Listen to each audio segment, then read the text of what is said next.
नमस्कार मित्रों, स्वागत है आपका हमारे चैनल पर। आज हम सुनेंगे रविवार व्रत कथा। सभी मनोकामनाएं पूर्ण करने वाले और जीवन में सुख समृद्धि, धन संपत्ति और शत्रुओं से सुरक्षा हेतु सर्वश्रेष्ठ व्रत रविवार की कथा इस प्रकार से है। प्राचीन काल में एक बुढ़िया रहती थी। वह नियमित रूप से रविवार का व्रत करती थी। रविवार के दिन सूर्योदय से पहले उठकर बुढ़िया स्नान आदि से निवृत्त होकर आंगन को गोबर से लीपकर स्वच्छ करती थी।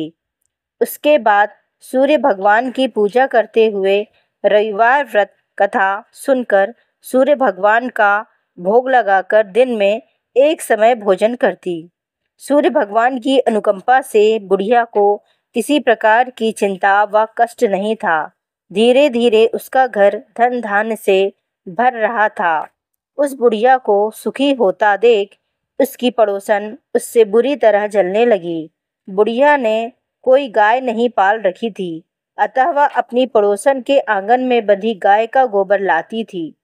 पड़ोसन ने कुछ सोचकर अपनी गाय को घर के भीतर बांध दिया। रविवार को गोबर न मिलने से बुढ़िया अपना आंगन नहीं लीप सकी। आंगन न लीप पाने के कारण उस बुढ़िया ने सूर्य भगवान को भोग नहीं लगाया और उस दिन स्वयं भी भोजन नहीं किया। सूर्यास्त होने पर बुढ़िया भूखी प्यासी सो गई। रात्रि में सूर्य भगवान ने उसे स्वप्न में दर्शन दिए और व्रत न करने तथा उन्हें भोग न लगाने का कारण पूछा। बुढ़िया ने बहुत ही करुण स्वर में पड़ोसन के द्वारा घर के अंदर गाय बांधने और गोबर न मिल पाने की बात कही। सूर्य भगवान ने अपनी अनन्य भक्त बुढ़िया की परेशानी का कारण जान उसके सब दुख दूर करते हुए कहा, हे माता, तुम प्रत्येक रविवार को मेरी पूजा और व्रत करती हो। मैं तुमसे अति प्रसन्न हूँ और तुम्हें ऐसी गाय प्रदान करता हूँ जो तुम्हारे घर आंगन को धन धान्य से भर देगी। तुम्हारी सभी मनोकामनाएं पूरी होंगी। रविवार का व्रत करने वालों की मैं सभी इच्छाएं पूरी करता हूँ। मेरा व्रत करने व कथा सुनने से बांझ स्त्रियों को पुत्र की प्राप्ति होती है। स्वप्न में उस बुढ़िया को ऐसा वरदान देकर सूर्य भगवान अंतर्ध्यान हो गए। प्रातःकाल सूर्योदय से पूर्व उस बुढ़िया की आंख खुली तो वह अपने घर के आंगन में सुंदर गाय और बछड़े को देखकर हैरान हो गई। गाय को आंगन में बांधकर उसने जल्दी से उसे चारा लाकर खिलाया। पड़ोसन ने उस बुढ़िया के आंगन में बंधी सुंदर गाय और बछड़े को देखा तो वह उससे और अधिक जलने लगी। तभी गाय ने सोने का गोबर किया। गोबर को देखते ही पड़ोसन की आंखें फट गईं।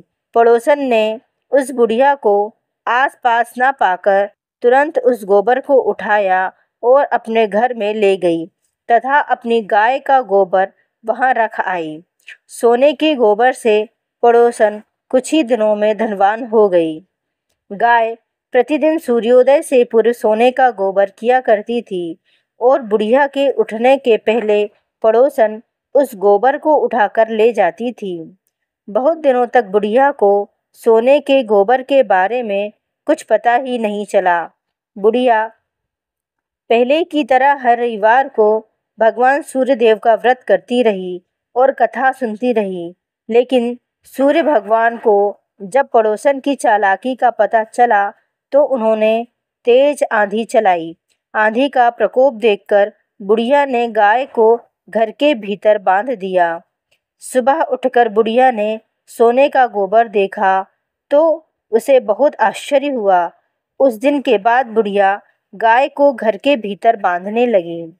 सोने के गोबर से बुढ़िया कुछ ही दिन में बहुत धनी हो गई।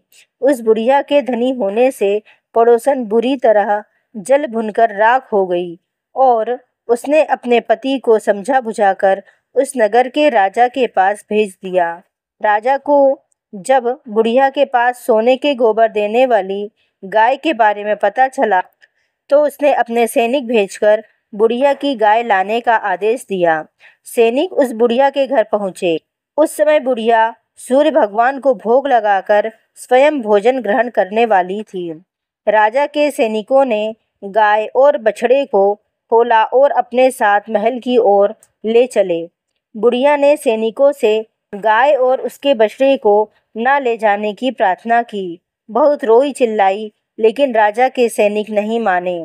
गाय व बछड़े के चले जाने से बुढ़िया को बहुत दुख हुआ। उस दिन उसने कुछ नहीं खाया और सारी रात सूर्य भगवान से गाय व बछड़े को लौटाने के लिए प्रार्थना करती रही। सुंदर गाय को देखकर राजा बहुत खुश हुआ। सुबह जब राजा ने सोने का गोबर देखा तो उसके आश्चर्य का ठिकाना न रहा। उधर सूर्य भगवान को भूखी प्यासी बुढ़िया को इस तरह प्रार्थना करते देख उस पर बहुत करुणा आई। उसी रात सूर्य भगवान ने राजा को स्वप्न में कहा, राजन, बुढ़िया की गाय व बछड़ा तुरंत लौटा दो, नहीं तो तुम पर विपत्तियों का पहाड़ टूट पड़ेगा, तुम्हारा महल नष्ट हो जाएगा। सूर्य भगवान के स्वप्न से बुरी तरह भयभीत राजा ने प्रातः उठते ही गाय और बछड़ा बुढ़िया को लौटा दिया। राजा ने बहुत सा धन देकर बुढ़िया से अपनी गलती के लिए क्षमा मांगी। राजा ने पड़ोसन और उसके पति को उसकी इस दुष्टता के लिए दंड दिया। फिर राजा ने पूरे राज्य में घोषणा कराई कि सभी स्त्री पुरुष रविवार का व्रत किया करें। रविवार का व्रत करने से सभी लोगों के घर धन धान्य से भर गए। चारों ओर खुशहाली छा गई। सभी लोगों के शारीरिक कष्ट दूर हो गए। राज्य में सभी स्त्री पुरुष सुखी जीवन यापन करने लगे। बोलो सूर्य भगवान की जय।